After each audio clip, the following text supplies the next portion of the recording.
G'day Phil as well. I want to relocate the solar panels on the roof of the shed. I might best to finally got around to it. I've been wanting to just do this for a while. Get the best use out of my panels I possibly can. Just sitting there on their own and they're heavy. They're not going anywhere, so I don't think they'll blow away up into the neighbour's yard. It's pretty hard to move that as it is. So what I'm going to do, I'm going to make these brackets up. They'll fold and bolt on the back of the panel. That'll fold out that way in an L shape and screw onto the roof of the shed. They'll go and hold the panels up like a normal proper solar installation. It's just too hot. Might do it's a cool windy day and I'll do it. Because this, while I was in Taiwan, it had an error code and it turned off because the batteries dropped down below 10.5 volts. Obviously not going to get the best use sitting there because I've only got about 60% of the time. Well, that's not very efficient, the load I had in these batteries, so I want 100% of the daylight usage out of my... I want 100% daylight usage out of my solar setup for the panels, so I need the best possible efficiency I can. Although there's a new batteries, I've got some corrosion problems, so I have to fix that. Look at that. There too. I'll have to give these a clean and get a bit of Vaso, good old Vaso on there, or Vaseline. They in Australia call it Vaso because we're Australians. I've got somewhere I've got to find where I put it. If not, grease will do. But grease is a lot messier than old Vaso. There's a dust around here. So I said we live in a desert, so the amount of dust and dirt that grease will pick up and it could accumulate moisture and rust these. So it's best to use a bit of good old Vaso or that blue spray paint you get for battery terminal. When I use on new cars, you get like a battery terminal insulating spray. But it gets in those threads that act like Loctite. So I'm going to just get some old Vaso on here. That way it's reusable, I can get it all off again. That corrosion. Ruining my efficiency and use out of these batteries. Oh, that's copper sulphate and work its way in there. How is that possible? They're new batteries. Okay, now I must have seeped through here the acid. I don't see why. There should be quality control measures to stop that from happening. Australian made batteries should be, would expect better than that, and have corrosion. Now I'd expect that on Chinese batteries, but not Australian ones. Well, happens from time to time. It's just a pain in the arse. What have I got current wise? Oh yeah, 4.5 amps. Before I was only getting 2 amps best sitting down there. Now I'm getting my full panel usage. 16 amps maximum I can get from my panel setup. That's better. 15 amps going in. There we go. Beautiful.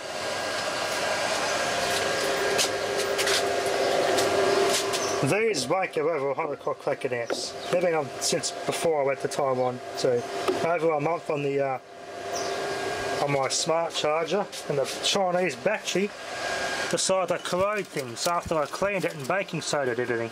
Look at that. And the C-Tech one as well. I have to clean up my connections there. Look at that. I have to get that all cleaned off. This is why you've got to use Vaso. It's something you care about, because of this mess that happens.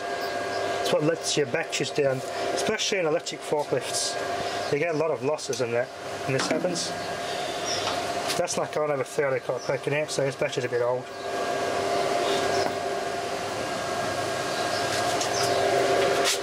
Anyway, it's another project I've got going, get the solar panels up on the roof and ready.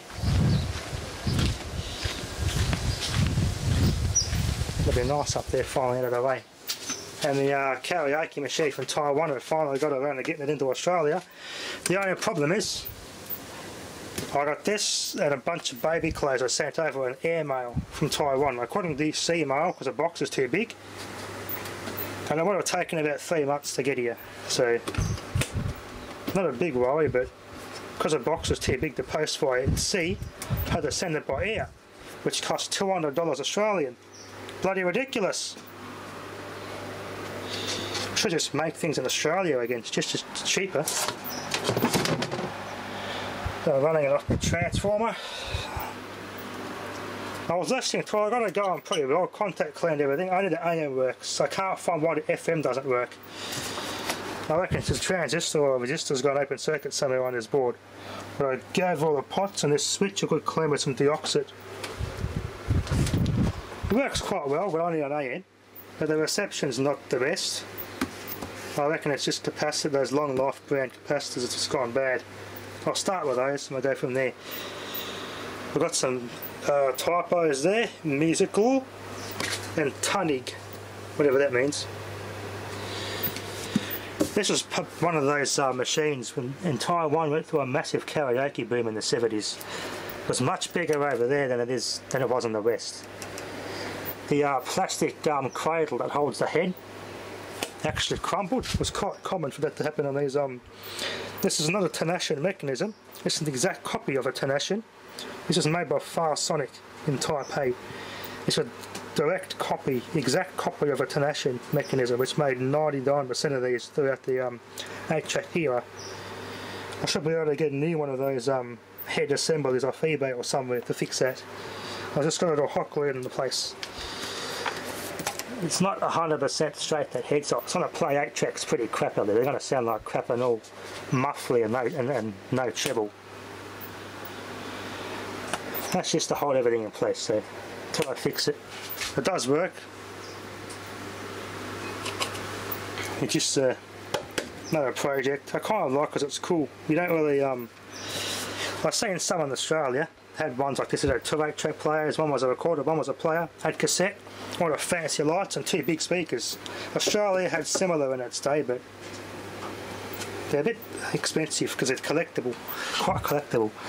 This is just a cheaply made Taiwanese one. This wasn't a high-end brand in its day. It's just something cheap they made in the 70s, the early 70s, because they were just, yeah, everyone had to have them. You have your microphones, your echo for karaoke. Karaoke's like the footy in Australia. We're in Australia, our sport is a religion, but in Taiwan, their religion or sport is karaoke. They love it. Every household's got a big sound system of karaoke machine and everything. It's awesome. So it's just one of those cultural things that just everyone loves. You got to have. But yes, from the wife's grandparents in Jushan Township, little country town in Taiwan. Been sitting in the back of their garage for about the last 40 years. And they have got some 8-track tapes which are 2-sided. Only Japan and Taiwan had. They're not very common anywhere else in the world. They're only common in Japan and Taiwan. Although looking them up on Google, they don't exist. So they're pretty rare, having side A, side B, two-sided cartridges. But there's going to be a bit of a challenge to get going. I'll start with capacitors and go from there. I think it's just old age. The brand is Long Life capacitors. I'll start with those little ones in there, change all those out, check the resistors and go from there, because the FM band's completely dead. There is nothing at all on FM, it just has AM. That works, AM works, and I think the auxiliaries work, which is this one. I've always got 2. I wonder if it's got that for your aux, and either that, which is just, they're obviously going to be mono. I don't know where the other aux is. There might just be something on the board that's not used, not populated. Yeah, just FM doesn't work. That's the only thing majorly wrong with it. Pretty cool little collectible thing. I've been wanting to get it to Australia the last couple of times about to Taiwan, but just haven't been successful. Just been too big to ship via sea. I'm thinking of changing that transformer out for a 240 volt one. It's a 12 volt transformer. Unloaded, it puts out about 13.8 volts. I think I've got a similar characteristic transformer, slightly bigger, somewhere in my stash. I just swap it out so this can run straight off an Australian cord instead of using the step down transformer. speaker needs a pair, and I don't think the tweeter works, but after I test it, because it's obviously not going to hear much, even on AM I don't hear anything. You should get something on it on AM, but I don't seem to. They all work, those pots work, all the pots work, the volume pots come along well. It used to crackle really bad, but I fixed that. Fix this. That all works. It's just aged components. So this being another project coming up. Fix up the cabinet. Smells of incense from the temple nearby across the road. Yeah, pretty cool collector's piece. Anyway, thanks for watching.